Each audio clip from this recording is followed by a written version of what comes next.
absolutely delighted to welcome Bob Cotton, double bass player and lead vocalist from rockabilly favourites The Jets. Snapped up in the 80s by top record label EMI, The Jets had hit singles including Yes Tonight, Josephine and Love Makes the World Go Round. Made up of brothers Bob, Ray and Tony Cotton, The Jets have performed alongside Sir Cliff Richard, Shakin' Stevens, Boy George and the late, great Meatloaf, to name but a few. They've also appeared on hundreds of TV shows and have performed in excess of 2,000 live shows. It's my pleasure and delight. More, it's going to be beyond that, isn't it? Well, more than that. 3,000, 5,000, what have you? You tell me. Bob, it's my pleasure and delight to welcome you. Welcome. Thank you. Well, I'm pleased to be here. I'm glad, nice to talk to you in the end. Yeah, absolutely. Now, I know you've got exciting news for us, for all us Northamptonians, but before we talk about that, I want to just delve into your past. Now, what could happen here? What will you reveal? Well, as brothers growing up, where did your love for rock and roll come from? In the early days, to be fair, the reason I started to learn to play guitar first was because I just got to an age, I was sort of 13, 14 and got bored and one thing and another. And we was all in the Boys Brigade at the time, which is like, the equivalent of the Scouts and the Cubs. I don't even know if they have that sort of thing anymore, but basically an organisation for kids to learn all sorts of things, outside of school. And we had an open evening and everyone had to either stand on the stage and tell jokes where all the parents came, tell jokes, sing a song, do some marching, acrobatics, whatever.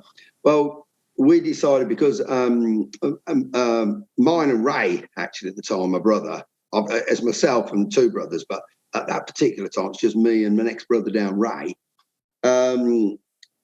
My uncle had showed us a few chords on guitar, so we thought, we'll form a band, a rock and roll band, because he happened to have shown us a few rock and roll songs. We had one album called, I think it was a K-Tel album. I'm talking the discs, this was old days, proper vinyl. And it had 25 rock and rolling hits. Well, we learned about 6 or 7 of them, showed a couple of school friends and said, look, this is what we want to do, because they was also in the Boys Brigade. Got our school blazers and got our mums to sew some velvet on the collars. And that was it, really. And away you went. Away we went. We did an open night, these 6 songs, and went down really, really well with the parents that was there to watch it. Aww. And we had to do all 6 songs again as an encore. After that, we got booked.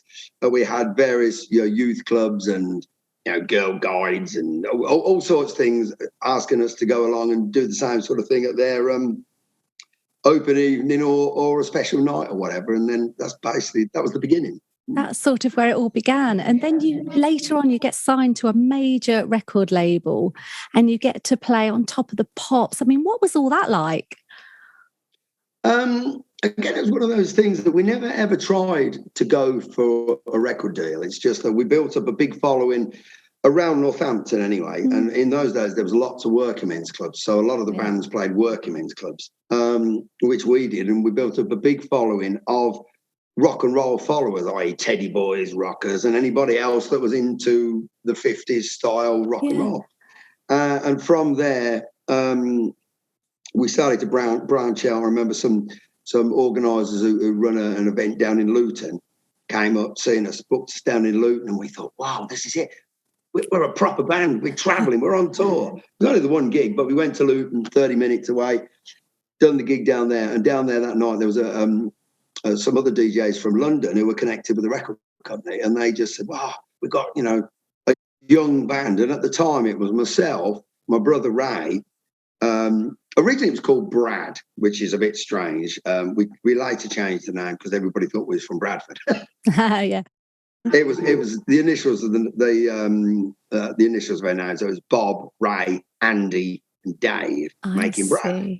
And Andy and Dave were school friends. So, like I said, we did this gig in Luton, and then some DJs saw us and brought a record company person up And next thing you know, we signed to a company called, they said, would you like to make a record? We called, yes, brilliant. Nobody really, obviously people made records, but to be offered a deal, was, well, yes, we'll do it. That's amazing.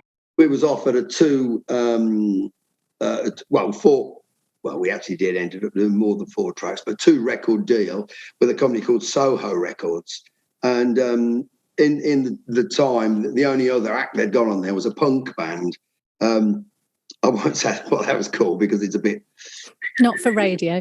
Risque, yeah. And the lead singer was Shane McGowan. Uh-huh. So we had the deal. We recorded a couple of singles. And then from then, another company called Lightning Records heard those singles and thought, rockabilly band. This is great. We haven't got a rockabilly band called Lightning Records. And then Lightning Records signed us. And then we recorded an EP with them. And then after that, again, EMI heard this buzz about the Jets. We started to play gigs all over the country, in London especially. 3 Brothers, because we then later changed into 3 Brothers. EMI gave us a deal, and then we went on to have a few hit records. Well, we actually had 9 hit records in the Guinness Book of Hit Singles, plus a top 30 album, and did lots of TV shows and toured everywhere, really. What are your highlights? Obviously, a highlight is I think for anyone that was in a band, certainly in whether it's 70s, 80s, I'm not sure when Top of the Pops finished, but for anyone who was in the band, the goal was really, if you can get on Top of the Pops, on the show. Because it was the iconic show. Yeah. Why they've ever finished it, I don't know, but it was an iconic show. And so to get on that and then be mixing with all the other pop stars that were there was quite strange because we was all 3 together, 3 brothers, just from St James, Northampton. It was like, whoa, we're on Top of the Pops. So the first time you do it, you think, this is great, whoa, this is all right. Second time you do it, it's, we got Top of the Pops next week again. Yeah. And then so blasé, just a job. Yeah, and that was the second one. And then when you stop getting them, it's, hang on, the record's not doing so well at the moment. you sort of miss it. But at the time, it was never planned. And we just took it as us 3 brothers. Crikey, we go in television studios mixing with all these people. And what a great laugh. All our friends weren't doing it. And nor any of the other bands, to be fair. No. And you must really get on as brothers because you're together all the time, touring, going all over the world. And all those years as well, that longevity you've got as a band. You must be so close. Like any family, you have your ups and downs, you have your arguments, your disagreements. But yeah, I mean, crikey, we've been professional now for, I think, 42 years. I think it is professional. So yeah, we must get on okay to be doing it that long. And it's still nice to be able to do things together. Like we've recently been in April, we was out in Las Vegas, and very cool. It was I'll drop that one in. It was a 4-day festival. It's the 3rd time we've been there, but we decided to go out 4 days earlier and use the flights that Rob provided for us and everything, and hire motorbikes. So the 3 of us went up into the desert on a motorbike trip, which is great as 3 brothers. And amazing adventure. Great adventure, yeah. So it's good, yeah. You guys are coming to your hometown. You're going to be performing at the Picturedrome on the 30th, Saturday 30th of July, so very soon. What can we expect from this homecoming gig? It's a gig that we've done. I think we used to do it. Well, it was always the first weekend of December. We used to do it. We did it for about 9 years and always sold it out. And then through various change of management and all ownership and all sorts of things, as the club changes do. Yeah, exactly. We could no longer get the first week of December to be able to do it. They decided to put other things on, the new owners and managers. So we. Well, I don't know why, but we ended up like right in the middle of summer instead. So yeah, we're now doing the gig in summer, which I think is about the 2nd or 3rd time we've done it in the summer, apart from the fact that it's shut down for 2 years because of COVID. Yeah. But yeah, you're going to be expecting, hopefully, dare I say, not a full house because it's been really, really hot. So we want to make sure there's room to dance, jiving, bopping, what on the scene is called the stroll. Some people might call it the It's like a what do they call it? Like a cowboy dance sort of thing. Bit of line dance. Line dancing. That's what some people call it. I mean, we don't. We know it's known as the stroll. But so yeah, a bit of that. There'll be some classic rock and roll that people know. Obviously, there's so many films with old rock and roll songs in. So we throw a few in that people know. There's some really showy type things, and we're not a band to just stand there and play. So no. Plus we have a support. Yeah, a local lad, I think he's either 17, he could be 18 now, but he's been doing it for a couple of years. He does it solo and sings with various bands. A lad called Hayden Regan, and he will be doing the support. So that'll be good as well. So this will be the second time he's supported us at the Picture Drome. So how can we get tickets? You can buy tickets if you go to the website, the Jets website, and then click on the poster for advertising the gig. It then takes you to see tickets. So you can buy online tickets via the website, which is www.thejets.co.uk. And that's all small case. The Jets is one word, so it's thejets.co.uk.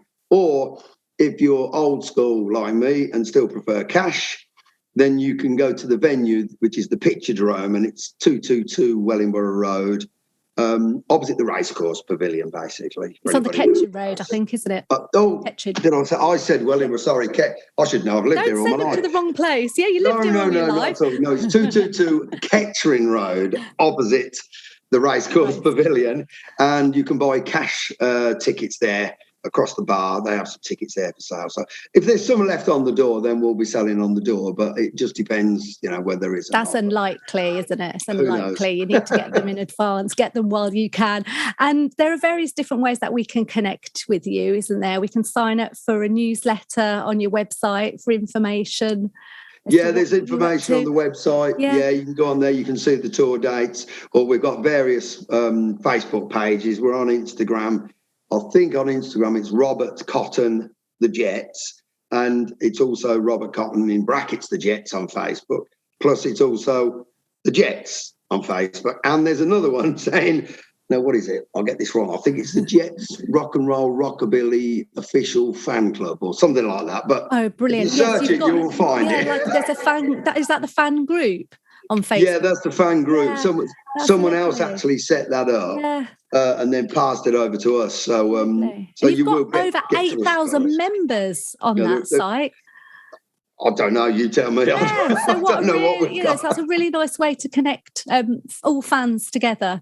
And we do connect to them. I mean, we do reply personally, and we reply to comments on. We're always posting pictures. People like old pictures and silly little videos of us in the airport and things like that. So just your antics and what you're up to.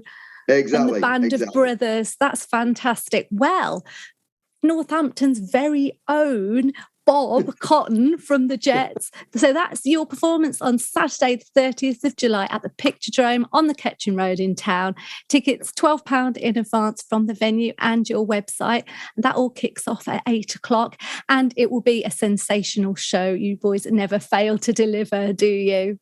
Yeah, for anyone else that's been before, obviously the actual hall, the concert room opens at about 8 o'clock, but you can go into the bar, which is open all afternoon anyway, and you can even have a meal there if you want as well. So start off early, so you don't so you don't have to be queuing outside, in the blistering heat or maybe even the snow. Who knows? It is July. You can never tell these days, can you? What on earth is going to happen? No, that's really good advice, actually, is it? Yeah, because you can go in, make an afternoon straight into the evening of it. Exactly. Have a few beverages. We do have people that travel from other towns and sometimes get a hotel and then, like I say, go there for the afternoon and have a bit of a walk and then something to eat before the show. So, yeah. Wow. Well, you've got a huge fan base, and I'm sure it's going to be a fantastic gig and go down really well back in Shoetown. Thank you so much, Bob Cotton, for joining me. All the best.